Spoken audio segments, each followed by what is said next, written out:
So let's get uncomfortable.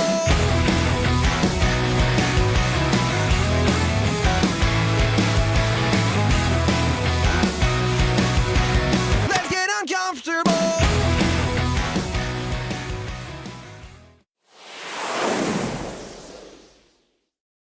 Thanks for joining us for another episode of the Uncomfortable Leader podcast. In every episode, we explore the uncomfortable leadership moments that executives face at every stage of the business life cycle and at each stage of their career. We discuss how they navigated those moments and the lessons they've learned. Their stories and experiences are informative, inspiring, and filled with practical advice. And that's where today's Uncomfortable Leader guest comes in, Pete Davis. Pete is president of Dundee Manufacturing Company, a metal stamping house that has an in-house tool and die capability. They're located in Dundee, Michigan. Pete, thanks for making time in your busy schedule to join us on the Uncomfortable Leader podcast. Welcome. Thanks, Rick. So, first question I have, Pete, is how are things in the thriving metropolis of Dundee, Michigan? So Dundee Manufacturing right now is doing good. We're kind of navigating our way through some of the high interest rates. You know, we manufacture in the plumbing industry and also the solar space. So we're kind of attached to housing starts, and that has a dramatic impact on sales. So we sat down with the leadership team probably a year and a half ago, saw it coming. So we went out, expanded into Georgia. We're looking at Texas, and just really turned up the activity to keep our level of sales up. So we're up about 8% right now on volume, and it brought on like 4 additional new solar companies that we're doing racking systems for. It's good to hear that business is up. You always want it to be 30%, but hey, 8's nothing to balk at, right? Exactly. I'll take 8% right now. Exactly, especially with all that's going on in the world. Well, listen, I really do appreciate you making time to share some of your leadership experience and lessons learned with the audience here. So just quickly as background, Pete, as you know from all your years of experience, that uncomfortable leadership moments come both inside the company, changes in strategy, problems in operations, changes in people. There's a million things internally inside of business that cause uncomfortable leadership moments. But those uncomfortable moments also come from external moments as well. Changes in the economy, like you mentioned a few minutes ago, customers, competitors, technology, new regulations. So what I'd like to do is kind of go back in time and walk through your leadership career and talk about those moments. What was your first, managerial position? What role did you play? So right now I was putting myself through trade school and college, working second shift as a shift supervisor. Okay. Working 3 p.m. to 3 a.m. and then having to be at college by 8 o'clock in the morning. But I really just was supervising a shift in metal stamping. I've been in metal stamping really most of my life. And when I talk about being in trade school and college, trade school was really to learn the trade from a practitioner standpoint, so I could run the business. Because at an early age, I set out to go into metal stamping, to have my own business. And I really knew that at a really young age. Interesting. So a lot of times I was spending a lot of time at night studying extra, and just pursuing that avenue. But the business side of it, I degreed out of UT in finance. And so that kind of gave me the business side of it. But the thing with being like a shift supervisor is a lot of times I was 22 years old and had about 20 people working for me, and a lot of them were older than I was. So, there was a credibility issue. There was, how do you get a maintenance guy that's 55 years old to listen to you when I'm green behind the ears at 22? Right. And what I think I learned out of that lesson is that you have to build rapport. I think you have to utilize the team. I didn't know maintenance. I didn't know machines. Um, but I just I built rapport with my team and just tried to promote their strengths and just do the best that I could as far as a leader, at an early age. Yeah, that's interesting. The when you're in your first management or first supervisory position with folks that were in their 50s or 40s, they're 10 or 20 years younger than the people are managing, and you think you're technically sound. I know the equipment, yeah, and you do, but guess what? Is there the whole people side of the management of it, right? Yeah, and I think one of the hardest thing is I did have uh, some people that I had to fire, and that really was uncomfortable when I talk about leadership Mhm. to cut somebody loose, knowing it's their livelihood. But as I kind of aged or I've gone through the years, um, if as long as you do what you can do and you make sure that you're 110%, right in your decision, a lot of times it's their choice. Right, It's not something that it's not your choice. It's their decision to be right. late or have bad attendance or poor performance. And so, I've kind of crossed over where I can get my head around having somebody, to let somebody go. Because if you really don't address that issue, I think it bleeds into influencing your team, Mhm. and all of a sudden, if somebody's getting away with something, then performance drops off and it becomes a bigger problem. Right. Yeah, it's a hard experience. Anyone that's managed before remembers the first person that they had to let go. You can remember it. And some of us, I had an experience, Pete, and I was probably about 26 years old living in San Francisco, and we laid off 800 people on the Friday before Thanksgiving. And so every year for the last 30 plus years on Thanksgiving, what do you think's at the front of my mind? Yeah. You know what I mean? And that person moved on in their life. I actually ran into them afterward a couple of years later, and they were happy. It was like the best thing that ever happened to them. And I was like, for me, I've been carrying that with me my whole life. It's the worst thing that ever happened to me. It's Yeah. a No, terrible I moment. mean, impactful. It's because it's emotion, right? It's people's livelihood. It could be a team member that you've been working with for 5 years. But at the end of the day, you really got to keep the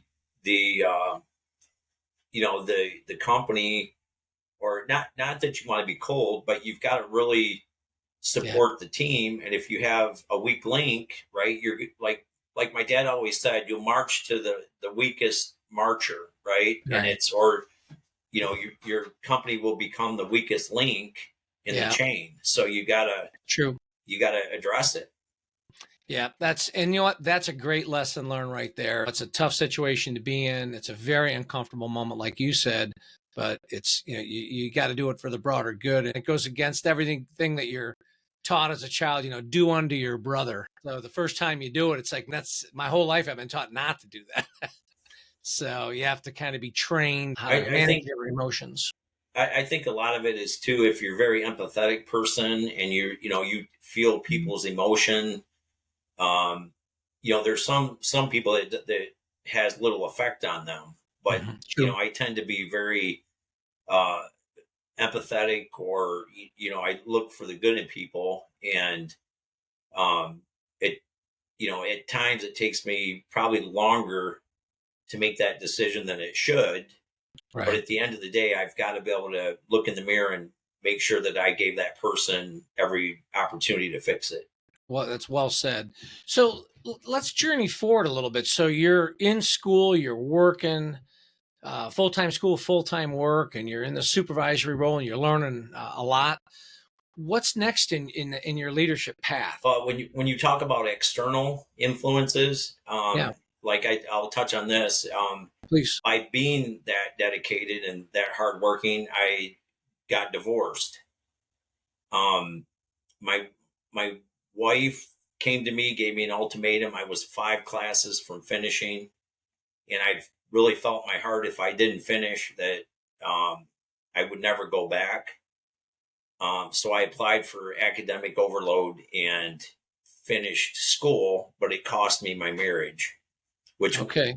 which when I look back on that probably wasn't the smartest decision, but that's one of those external forces that I became so driven Yeah. trying to get to the end game that I kind of lost sight of my work life balance. And so Right. that was kind of an external lesson that I learned, that you've got to be able to manage both ends of the spectrum to be truly be successful, right? Right. It's spiritual, it's emotional, it's your health, but it's also that work life balance. And so that was a lesson. um in like, come back to your question again. I'm actually glad that you brought that into the dialogue. So talk about how was that? I mean, these are things we don't normally hear about in business. We don't normally talk about them. What was that like for you looking back now? Like look back at it. I mean, what was that like? So that was probably some of the darkest days of my life.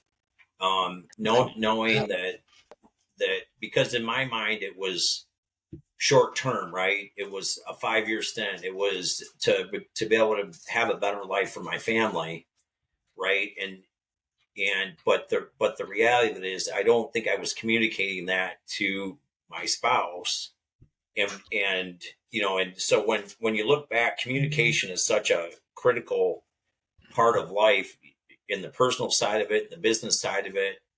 And it's got to be, when we talk about, like, we have a value here at the company that we have open and honest communication. It's actually open, honest, and respectful communication. Because, so what I wasn't doing is communicating my personal side of it, of where I was trying to get to. And so it emotionally was very draining. Mm. And I had to do a lot of soul searching to really persevere and keep on track, but also mend, and heal, and be able to just pick myself up. I mean, everyday life is, you're going to get knocked on your ass, and you got to Yep. get back up, right? Yep. It's if you don't get back up is the issue. Right. So you fail forward, and you got to learn from those lessons. And so that's what I've been able to do over the years. Is I think that if you get handed a lesson in life, you've got to learn from it, right? And if you don't, it's going to do you an injustice, because you'll repeat the process. Right. And Well said. I want to stay on that theme for a second because, like I said, we don't normally talk about it in business. So I think it's a very uncomfortable moment. And so when you look back now and looking back in that time in your life, if you see a person going through that today, what type of advice would you give to them? I think right now, I think that you've got to be in touch with yourself. I think that, in it, whether it's through like a higher power, because to be honest with you, it it literally was giving it to God that allowed me to move forward. I was at Okay. such a low. I remember the time. I remember where I was, and I went to church with my mom, and I literally gave it to God, and I walked out. And that was a turning point for me, that I could heal and I could move forward. I think that you've got to. If I were to come across somebody that was, say, in the same situation, I would, one, try to find out, ask a lot of questions, but Mhm. also really just have them step out of their mindset or what they're trying to accomplish, and really ask the question, let's say their marriage was in jeopardy of some sort, like, you really got to get them to reflect and see if it's worth it. And Right. see if, let's say, by pursuing their career or being so driven, is that worth it, or do you need to take a step back and reevaluate? Would you communicate better? Would is there things that you can do to kind of get in and make a plan together, I Right. guess. There's no magic formula for this. if there was, it would be easy. It's every one of us is different. We have different emotional needs and styles. So, I appreciate you being open, in the conversation today about that, because I do think that that is a great example of an uncomfortable moment. And, you're someone that's navigated through it, through the school of hard knocks, right? Went Oh through yeah. the tough times. So we're in the moment now. You're supervising your school. Your marriage, is going to, falling apart at that point. Flash forward now. What's the next management position you had then? So I went to vice president of the company, and then I went to president. So we Okay, had so were you at Dundee then through that I whole was at time? Ladapidie and Tool, which was a metal stamping company that was doing automotive. Okay, all right. So you So were with them as a supervisor, and then you got promoted. yeah, so if you go back far enough, metal stamping's been in my family. So my uncle Harold had Dave Codine Engineering in Hillsdale. My Okay, uncle Joe had Crescent Tool and Die in Saline and Milan. And then okay, my dad actually founded Ladapo in 1965. okay, So my uncle Harold, there was 21 years difference between my uncle Harold and my dad. So you would okay, think like it being passed down through the generations that it was dad's my dad's or my grandpa that handed it down to my dad. It wasn't. It was my uncle Harold. okay, So that's how. So my dad started Lodapa in 1965. So even as kids, we would go down. I would sort parts. I would run presses. I was mowing grass. I would literally have been around metal stamping all my entire life. But what happened then is Ladapa had we were doing automotive on a JIT, 16 different plants. We did the Mustang convertible in the early 80s. So we tooled that up, did that for 10 years. So we really had moved from like a die shop to metal stamping. And as we grew, my dad went out and started farming 3,000 acres. okay, So I ended up taking over the company. okay. And then in 1979, we bought Yak Manufacturing and changed the name to Dundee Manufacturing. I got you. So fast forward, so I was running both those companies, appointed somebody to run Dundee, and then really was managing two companies at the same time. So what now? Let's back up. How old were you when you were doing that? So that would have been late 20s. Okay, so you weren't running a department. You ran all the department. You were running the Yeah. company, and then you ran two companies Yep. before you were 30 years old. Yep. I mean, exposure I feel is really important. Like I still yet today put myself in situations. I think if you live in your comfort zone, you're going to stay there. And I feel that growth, one of my values is growth, whether it's personal or professional. And I feel like you've always got to be going into that, you got to be moving out of your comfort zone, and you got to stay in that uncomfortable zone, because if the minute that you stop, you're going backwards. I don't think that there's any like, hey, I can just level off and stay here neutral. I feel you're either going forward or you're going backwards. True. And it's kind of like, I think it's Bill Gates said that you got to run scared. You always got to look back over your shoulder. Right. I feel that that's a very valuable lesson, because you can't get complacent, Right. especially at the way that the business is moving today. With AI, with the speed of technology, the resources that somebody has at their fingertips, traditional learning doesn't work anymore. Right. And a lot of the Gen Zs, you've got to tailor to them. You got to utilize the technology. So Not many people become presidents of company in their life. Even fewer become presidents of companies when they're in their mid to late 20s.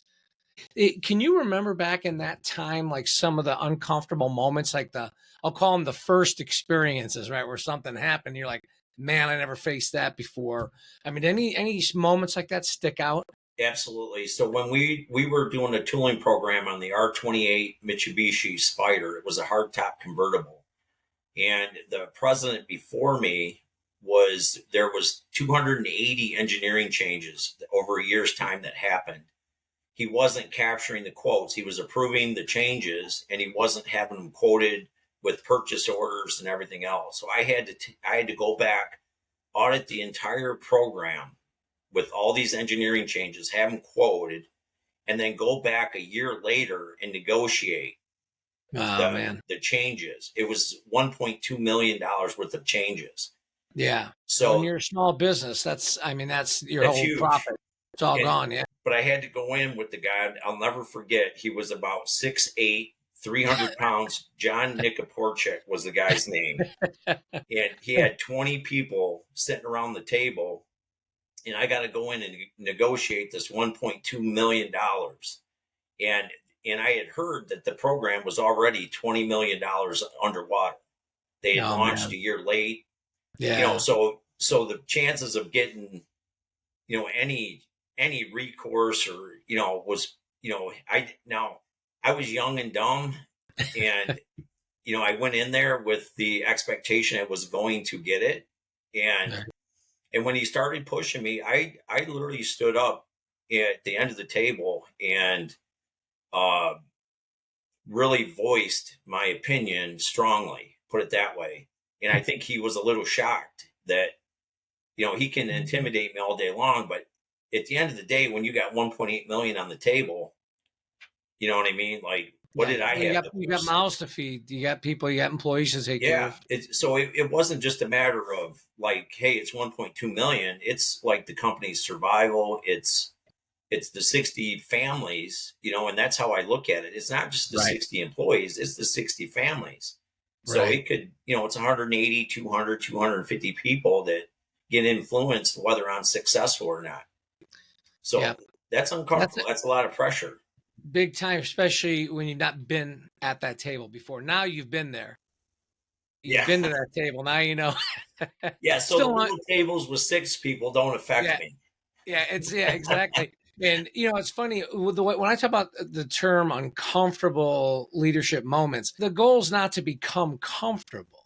That's not. You're never going to. Well, if you're comfortable, you should be uncomfortable. Right. Right? You feel Yeah. uncomfortable, you need to be uncomfortable.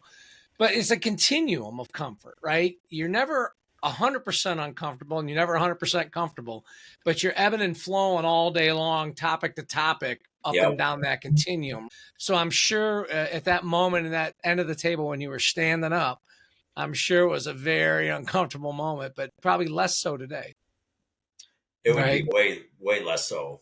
Way less, right? Yeah. So that's part of the word exposure. So it's not age that we worry about in leadership. It's the duration of exposure to those moments. All right. So now you're managing these two companies. How does it evolve from there? Well, there's probably 3 things that stick out. One is 9/11, the recession of 2007, and COVID. Yeah. Okay, All right. and I'll give you 3 short stories. So Please. 9/11, we had just LaDAPA, we shut LaDAPA down. We got out of automotive. Dale and I had purchased Dundee Manufacturing, and we were maybe we in 2003 we closed. Dad's health was going bad. He had 5 heart attacks. He had diabetes. Oh my goodness. And so we went to him but he was an old school die maker, right? So he wasn't going to sell it to us, even though he told us he was, right? Yeah. We never believed him.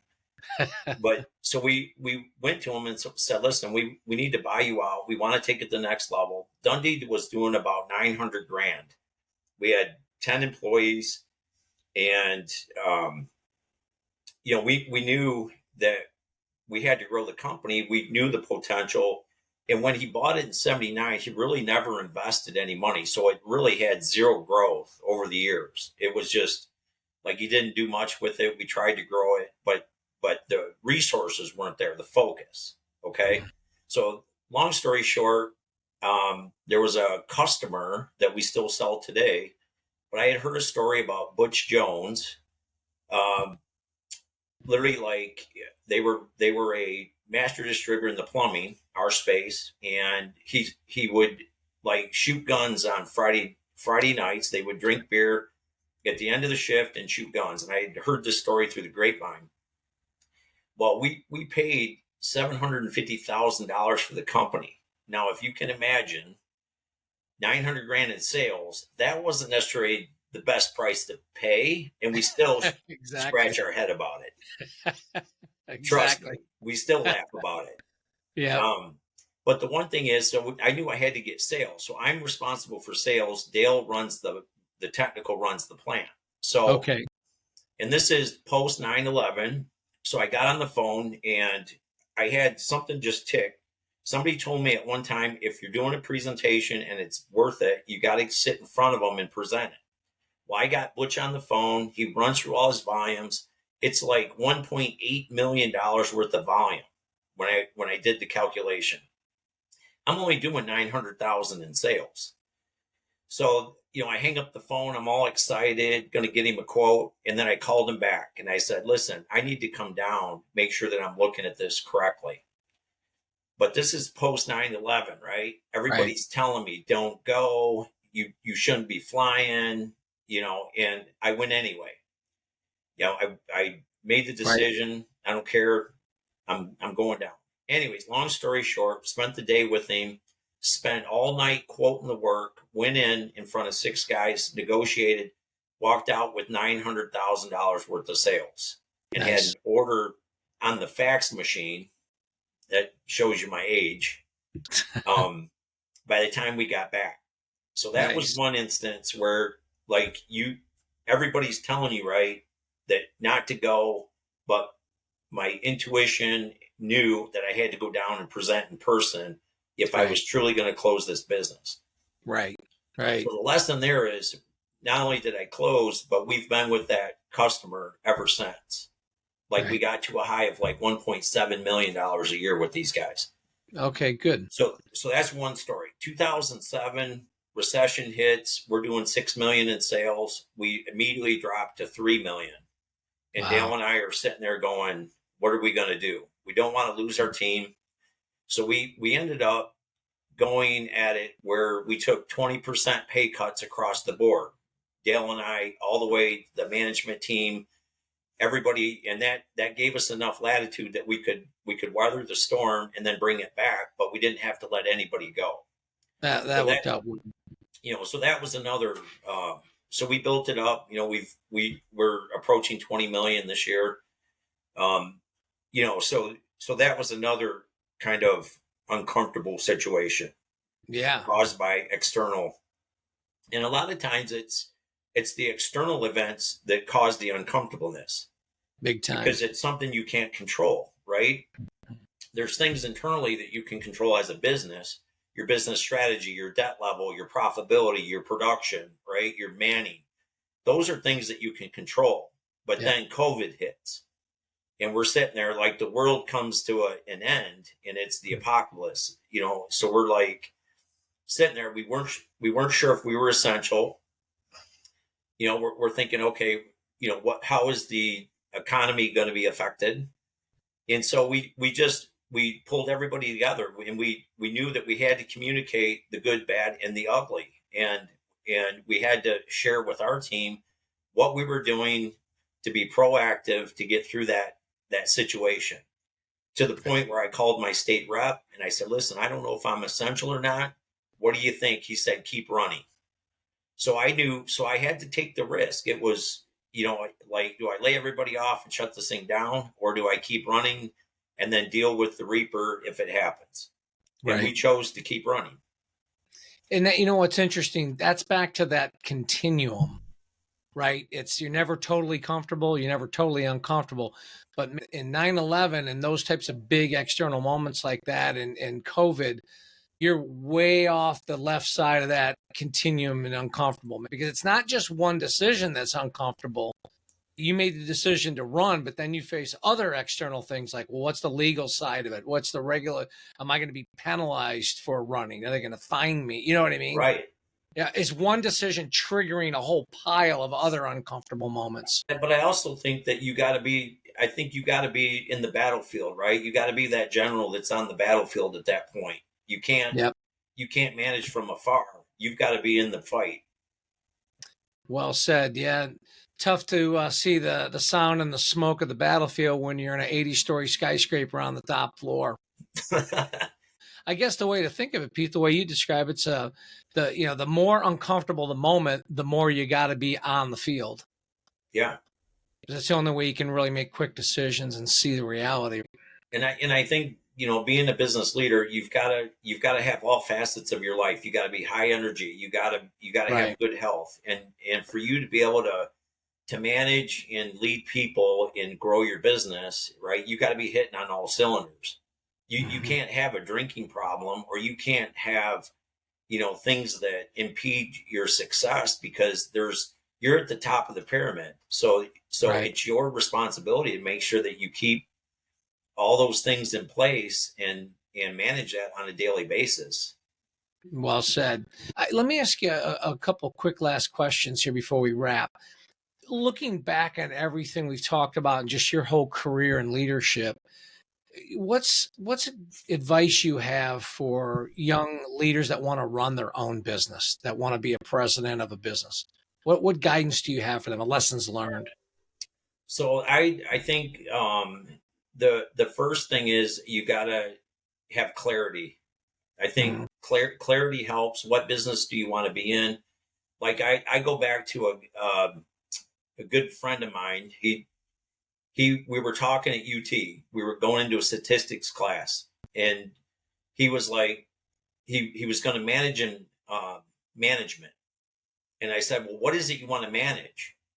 And there was 2 minutes of silence. Like, he didn't know what to say. And I said, well, Right. how do you know? Like, I said, you're going to go into management, but like, if you don't know the business that you're managing, right, how do you manage? Right. And I ended up hiring him. But what I'm saying there is you got to have clarity. You got to have direction. And if you go back on my story, I had clarity. I knew I was going to be a tool and die, metal stamping, and I never looked back. I didn't second question. Now, do I have other interests? You talk about the School of Right. Hard Knocks. I deviated, and I have that's probably the most expensive tuition that I've ever paid in my life, to the Right. tune of $500,000 plus. Right. Those hard knocks where I had business failures and I ventured out and I failed. But I've also learned a tremendous amount from those lessons. Right. So what I'm getting at is, I don't think you can fear failure. I think failure is just part of the process. It's how you adjust. It's getting back up. It's learning those lessons. And I think you have to be resourceful. you Right. you got to have the resources to, if you want to go into your own business, you've got to have you got to build your team internally and externally, from Right. accounting, finance, banking, legal, and Yep. I think you should get a mentor. I'm big on mentoring, professional growth, um, because you never know what you don't know. Right. So you always have to be in a continuum of continuous education. Great advice. And the thing I found is being an entrepreneur is everyone around you, no matter what decision you're trying to make, a lot of your family and friends are like, why are you doing that? Why are you taking that risk? Why don't you just go to work for a big company? There's all that advice coming in your noise, and you get enough noise in your own head, and you got all this noise coming in from the bleachers. Why are you doing Well, that? I was at a leadership training, and what the guy was talking about, going parachuting, Okay. and he was like, "Okay, I want to go parachuting," and my mom piped in and said, "Oh, well, you can't do that. That's Right. dangerous. Like, Right. that's extremely dangerous. You can't do that." And he just looked at her and said, "What is it that you know about parachuting? And when's the last time you went?" Right. Exactly. That's exactly. I do the same thing to people. If I'm working with someone and they're talking about how great their industry experience is and how smart and knowledgeable they are in their industry and how their industry is not different and we're different here and blah blah blah blah. And I'm like, well, how would you know? You've been in the same company 50 years. How would you know? Would you read it in the book? So that's good. Well, I got to tell you, Pete, I'm grateful for your time today. We're not even warmed up yet, buddy. No, I know. Let's keep going. Let's keep going, right? Well, hey, you know what? Well, maybe we'll do it again. We'll pick another topic up and we'll pick it up again. I'd love to have you back on. You game for that? Yes, absolutely. I Good deal. Well, enjoyed you it. you're like I am. We like to mentor and share, so it's fun. So I'm sure the audience gleaned some good insight and appreciates the time. So thank you. You're welcome. And that's it for this episode of the Uncomfortable Leader podcast. Now it's time to take control and calmly manage the cycle of uncomfortable leadership moments. So let's get uncomfortable. Are you ready to take control and calmly manage the cycle of uncomfortable leadership moments? Then let's schedule an assessment or a keynote speech at your next meeting or conference, a training workshop, or a coaching session. Go to uncomfortableleader.com and click on the link. It's time to take control of the uncomfortable leadership moments facing your company and department. Now let's get uncomfortable.